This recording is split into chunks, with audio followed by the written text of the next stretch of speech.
హవ్వ బూతుల గురించి జగన్ మాట్లాడతామా? ఇది ఒక ఆర్టికల్ హెడ్డింగ్. ఆ ఆర్టికల్ వచ్చింది కూడా వైఎస్ఆర్ కాంగ్రెస్ పార్టీని వ్యతిరేకించే మీడియాలో మాత్రం కాదు. వైఎస్ఆర్ కాంగ్రెస్ పార్టీని నెత్తిన మోసే greatanధ్ర.com అనే వెబ్సైట్లో. మనకు తెలుసు ఆ వెబ్సైటు వైసీపీని, జగన్మోహన్ రెడ్డిని ఏ విధంగా నెత్తిన మోస్తుందో.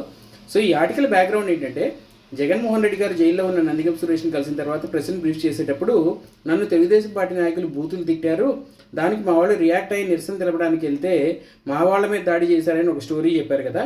సో దాన్ని ఉదాహరిస్తా ఈ ఆర్టికల్ ఏం చెప్తుందంటే, అసలు వైసీపీకి నాయకులు బూతుల గురించి మాట్లాడే అర్హత ఉందా?